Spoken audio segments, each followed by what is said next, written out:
खुलुमबाय स्टुडिअ दङ आं राजिब बसुमतारी बिटिसि सोलोंथाइ बिफाननिफ्राय फोरोंगिरिफोरनिसिम मोनसे गोदान एसओपि नंगौ बे समाव बिग ब्रेकिं आपडेट बिटिसिनि सिङाव थानाय गोबां फोरोंगिरिफोरा बे समाव फैगौ 2027 मायथाइनि जा सुबुं सानखोनि सेन्सास बे सेन्सासाव एबा सेन्सास खालामनो थाखाय बिबान मोनदों आरो बे बिबान मोननाय बिथांमोननि थाखाय बिटिसि सोलोंथाइ बिफाननिफ्राय गोदान एसओपि होदों मा एसओपि होदों जाय बिथांमोना सेन्सासाव बिबान मोनदों जे फोरोंगिरिफोरा फरायसालियाव थांनानै फोरोंथाइ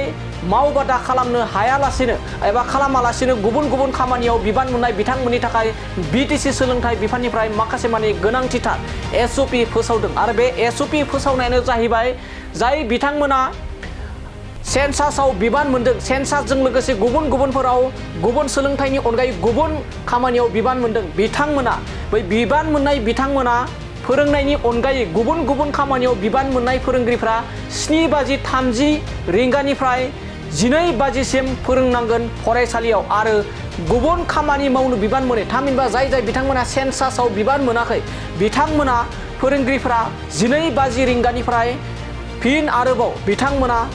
सोलोंथाइ एबा फोरोंथाइखौ होनांगोन होननानै बिटिसि सोलोंथाइ बिफाननि मावफुं सोद्रोमा लोगोसे एमएलए रबिराम नार्जारी बिथाङा फोरमायदों जेराव गोलाव समनिफ्रायनो आसाम सरकारल' नङा हादरनि मोनफ्रोमबो रायजोआव फोरोंगिरिफोरखौ गुबुन खामानियाव थिसननो आरो फोरोंनायाव थालाङो जेराव हादर नाङैनो रायजो नाङैनो फोरोंथाइ एबा सोलोंथाइ लानायाव गोबां जेंनाजों मोगा-मोगि जानो गोनां जाबोगासिनो दं थिग बेबायदिनो जोंनि बिटिसिनि सिङावबो गोबां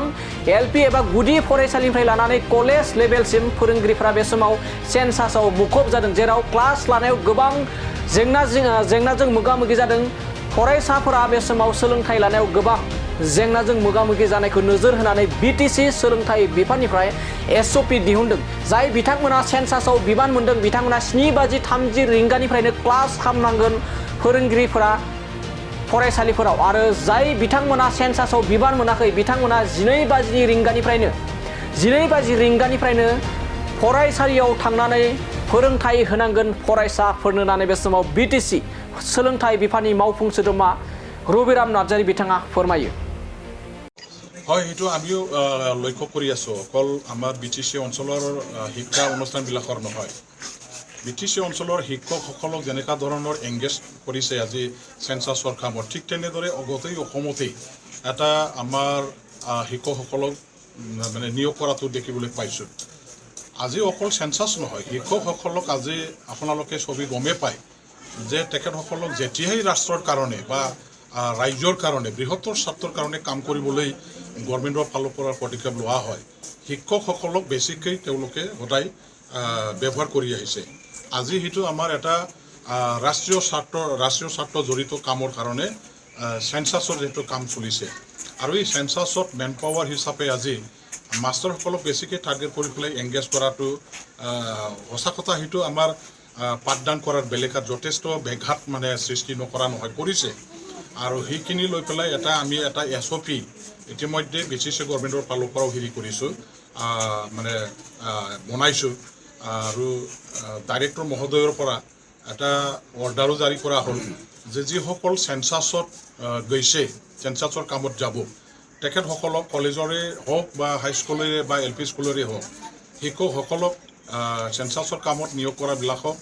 ফাৰ্ষ্ট হাফ যেটো কোৱা হয় মানে 7:30 পৰা আৰম্ভ কৰি 12টা বজালৈকে যিখিনি সময় আছে সেইখিনি সময়ত তেখেতসকলক এংগেজ কৰিব লাগে এংগেজ মানে কি কয় আমাৰ পাঠদানত তেওঁলোকৰ ৰুটিনটো বনাই দিব লাগে আৰু 12টাৰ পাছত যিখিনি আমাৰ আকৌ পাঠদান দিব লগা আছে শিক্ষকসকলে স্কুলবিলাকত এই সকলক আমাৰ কি কয় স্কুলবিলাকত যিসকলে আজি সেন্সাছৰ কামত নিয়োগ কৰা নাই তেখেতসকলক ব্যৱহাৰ কৰিব গতিকে ফাৰ্ষ্ট হাবত আমাৰ সেন্সাছৰ কাম পোৱা টিচাৰসকলে পাঠদান দিব আৰু সেকেন্ড হাবত আমাৰ সেন্সাছৰ কামত নযোৱা টিচাৰ যিবিলাক আছে তেওঁলোকে আমাৰ ছাত্ৰ ছাত্ৰীসকলক পঢ়াব